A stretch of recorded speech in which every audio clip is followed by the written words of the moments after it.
ରାଧାଙ୍କ ବିବାହକୁ ମାତ୍ର 6 ମାସ ହୋଇଥିଲା ଏବଂ ସେ ଅନୁଭବ କରିବାକୁ ଲାଗିଲେ ଯେ ତାଙ୍କ ଶ୍ୱଶୁର ଘର ଲୋକ ତାଙ୍କ ପ୍ରତ୍ୟେକ ଗତିବିଧି ଉପରେ ନଜର ରଖୁଛନ୍ତି।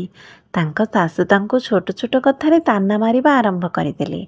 ଗୋଟିଏ ଦିନ ସେ ଅଫିସରୁ ଫେରିବାରେ ଟିକେ ବିଳମ୍ବ କଲେ ଏବଂ ତାଙ୍କ ଶାଶୁ ରାଗିଗଲେ। ସେ କହିଲେ, ବୋହୂ, ଏହା କ'ଣ ଘରକୁ ଆସିବାର ଠିକ୍ ସମୟ?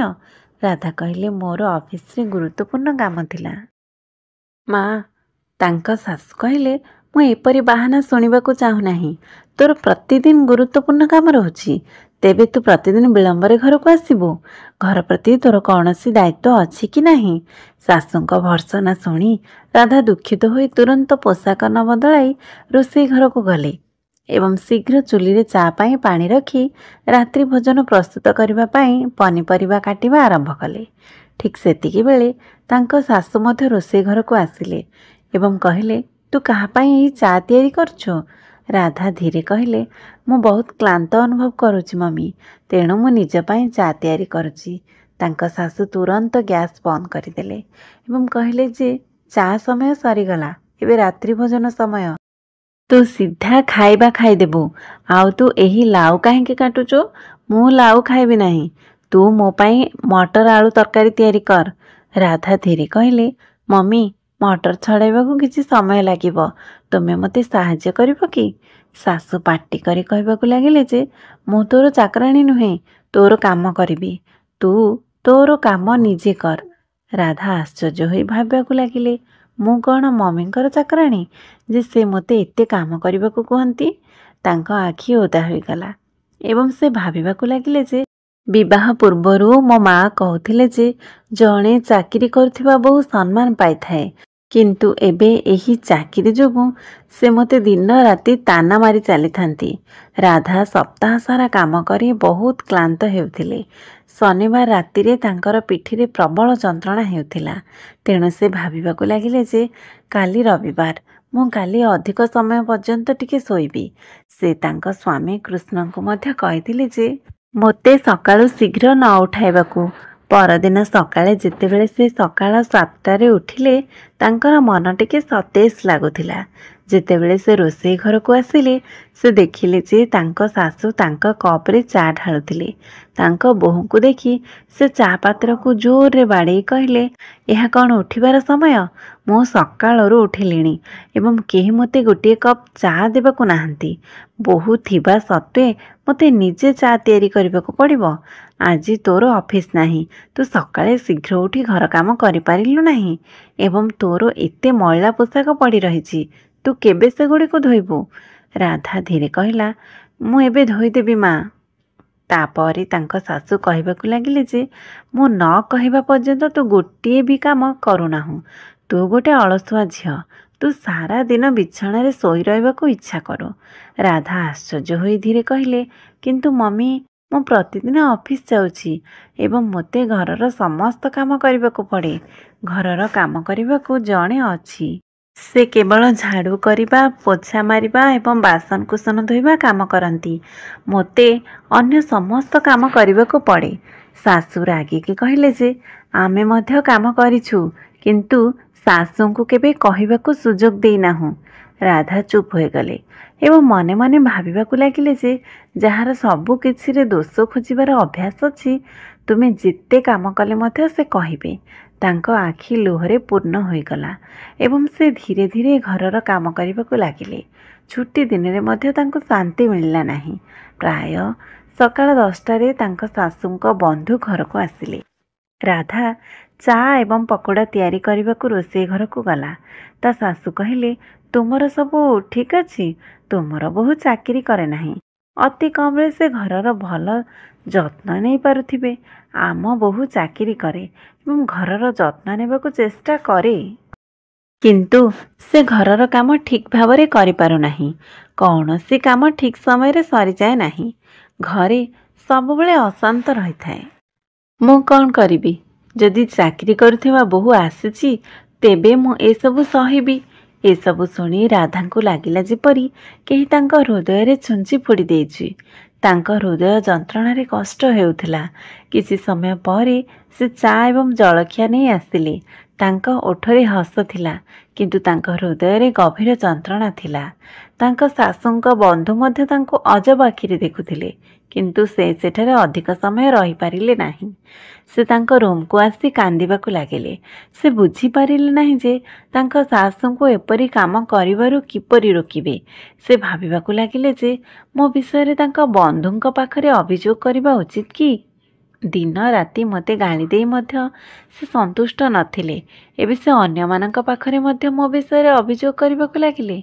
ହଁ, ଧୀରେ ଧୀରେ ଦିନ ବିତିବାକୁ ଲାଗିଲା। ଜନ୍ମାଷ୍ଟମୀର ଗୋଟିଏ ଦିନ ପୂର୍ବରୁ ଥିଲା। ଅଞ୍ଚଳର ପ୍ରତ୍ୟେକ ଘରେ ସାଜସଜ୍ଜା ଆରମ୍ଭ ହୋଇଯାଇଥିଲା।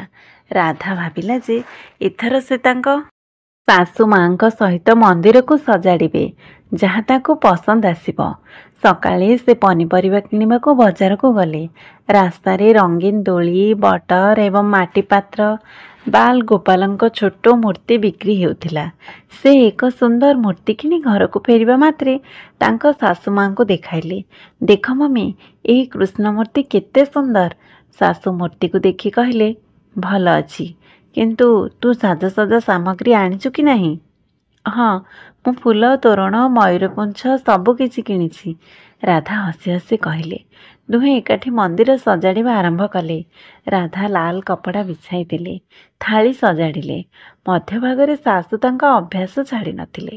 ବୋହୂ, ଏହି ଫୁଲଗୁଡ଼ିକୁ ଓଲଟା ରଖ ନାହିଁ। ଏଗୁଡ଼ିକ ଏମିତି, ତୁ କିଛି ଜାଣିନାହୁଁ। ତୋ ମା ତୋତେ କିଛି ଶିଖାଇ ନାହାନ୍ତି। ରାଧା ଧୀରେ କହିଲା, ଠିକ୍ ଅଛି ମମି, ମୁଁ ତୁମେ ଯାହା କହିବ ତାହା କରିବି। ତାଙ୍କ ମୁହଁ ମଳିନ ପଡ଼ିଗଲା ଏବଂ ସେ ମନେ ମନେ ଭାବିବାକୁ ଲାଗିଲେ ଯେ ଅତି କମ୍ରେ ଆଜି ପର୍ବଦିନରେ ତାନା ମାରିବା ଉଚିତ ନଥିଲା। ସନ୍ଧ୍ୟାରେ ଯେତେବେଳେ ପଡ଼ୋଶୀର ମହିଳାମାନେ ଆସିଲେ, ଶାଶୁ ଗର୍ବର ସହିତ କହିଲେ, ଦେଖ ମୁଁ କେତେ କଷ୍ଟ କରି ସାଜସଜ୍ଜା କରିଛି। ବୋହୂ କିଛି ଜାଣେ ନାହିଁ। ସେ କେବଳ ଅଫିସର ବାହାନାରେ ଘରର ଦାୟିତ୍ୱରୁ ଦୂରେଇକି ଥାଏ। ରାଧାଙ୍କ ଆଖିରେ ଲୁହ ଝରି ଆସିଲା। ରାତିରେ ଯେତେବେଳେ କୃଷ୍ଣଙ୍କୁ ଦୋଳିରେ ବସାଇ ଦିଆଯାଇଥିଲା, ଶାଶୁ ରାଧାଙ୍କୁ ଚାହିଁ କହିଲେ, ଯଦି ମୁଁ ସମସ୍ତ କାମରେ ତୋ ଉପରେ ଛାଡ଼ି ଦେଇଥାନ୍ତି, ତେବେ କୌଣସି କାମ ଠିକ୍ ଭାବରେ ହୋଇନଥାନ୍ତା। ରାଧାଙ୍କ ଆଖି ଟିକିଏ ଓଦା ହୋଇଗଲା। ଏବେ ସେ ଏସବୁ ସହ୍ୟ କରିପାରିଲେ ନାହିଁ।